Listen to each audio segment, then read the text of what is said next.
Good afternoon, everyone. My name is Melanie Agustin Sapitri. Today, I will read several articles for my reading assessment. The paradox of technological efficiency in modern society. In contemporary discourse, technological advancement is frequently equated with efficiency, productivity, and progress. Digital tools promise to reduce human effort, accelerate communication, and optimize decision making across sectors.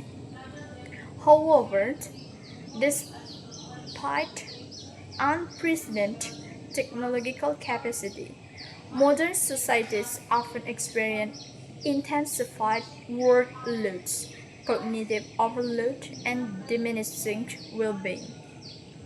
This paradox raises critical questions about whether technological efficiency generally rewards individual or subtly rectors labor in ways that amplify pressure and dependency.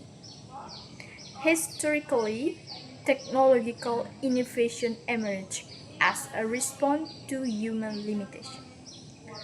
From the mechanization of agriculture to the automation of manufacturing, tools were designed to reduce physical labor and increase output. In theory, such developments should have resulted in greater leisure time and improved quality of life.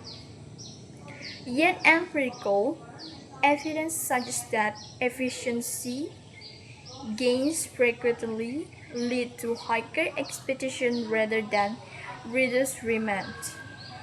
As tasks become easier to perform, institutions often respond by increasing volume, speed, or complexity, thereby neutralizing the intent benefit of efficiency.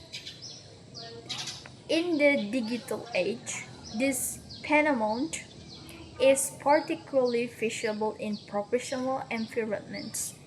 Email, instant messaging, and collaborative platforms have eliminated spatial and temporal barriers to communication.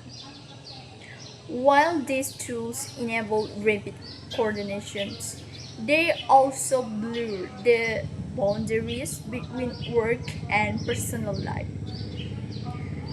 Employees are increasingly expected to remain accessible beyond traditional working hours, leading to chronic stress and attentional fragmentation. Efficiency in this context become a mechanism for extending labor rather than minimalizing it. Moreover, technological efficiency resets cognitive process, algorithmic system filter for information, recommend decisions, and automate judgment. Although this reduces the burden of routine tasks, it may also erode critical thinking and autom- autonomy.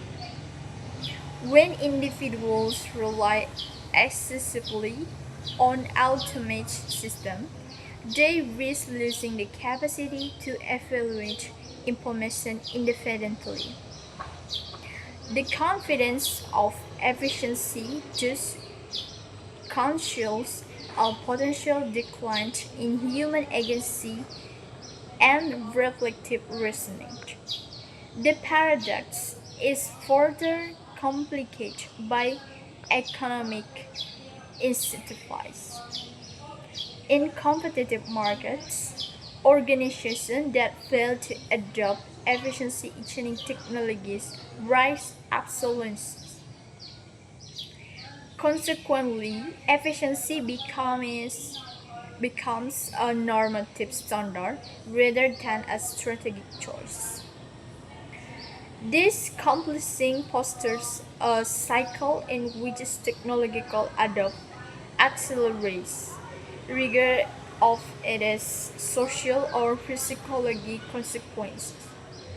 Individuals must adapt continuously, often without adequate institutional support or ethical considerations.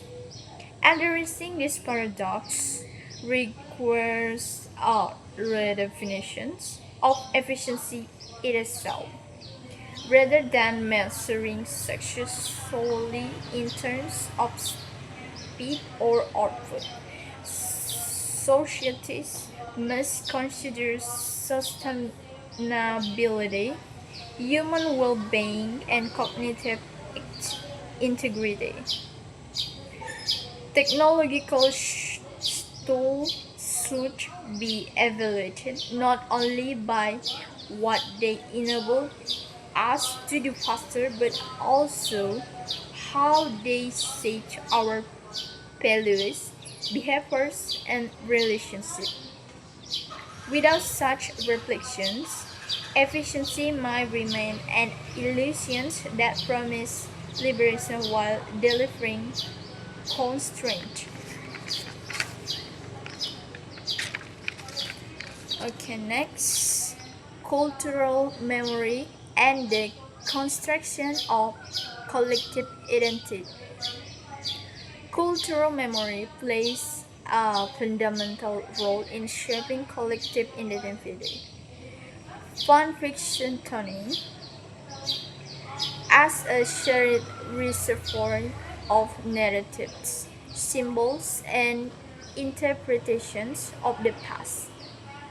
Unlike individual memory, which is rooted in personal experience, cultural memory is socially constructed and transmitted across generations through language, ritual, education, and media.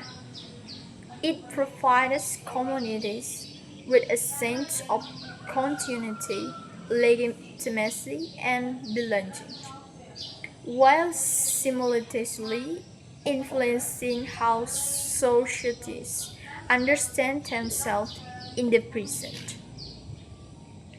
As its core, cultural memory is selective. Society do not remember the past, it is entry rather they emphasize certain events while marginalizing of or forgetting others. This process of selection is fairly neutral. Political interests, power relations, and ideological frameworks often determine which stories are preserved and which are silent.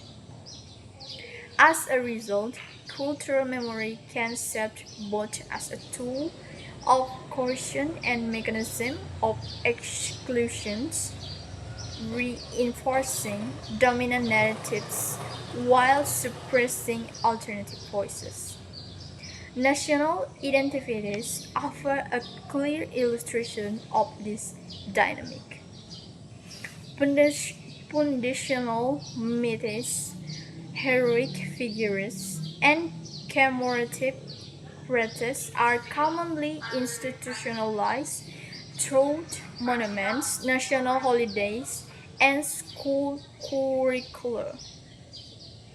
These representations foster unity and shared pride, yet they may oversimplify complex historical realities. By presenting the past as a coherent and morally ambiguous narrative, cultural memory can obscure internal conflict, injustice, and contradictions that are essential to a more honest understanding of history. In the context of globalization, cultural memory faces new challenges. Increased mobility, digital communication, and traditional media flows expose society to multiple and often competing historical narratives. Migrant communities, for example, might maintain memories that diverge from dominant national histories, creating layered identities that resist singular definitions.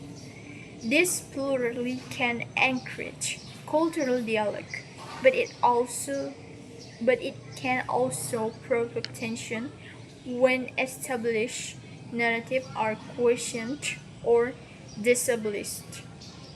Digital technology has further transformed the productions and cultivation of cultural memory. Social media platforms, online activists, and virtual museum democrats access to historical materials and enables grassroots participation in memory making. However, they also accelerate the spread of missing information and fragment collective attention.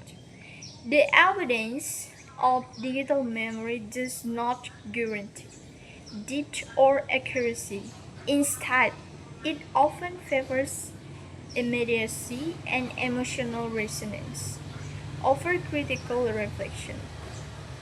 Understanding cortical memory as an active and conscious process is crucial for navigation contemporary identity debates. Rather than treating memory as a fixed inheritance, societies must recognize their responsibility in shaping how the past is interpreted and transmitted. Inclusive and critical engagement with cultural memory can foster dialogue, promote historical accountability, and support more pluralistic forms of collective identity and in an increasingly interconnected world.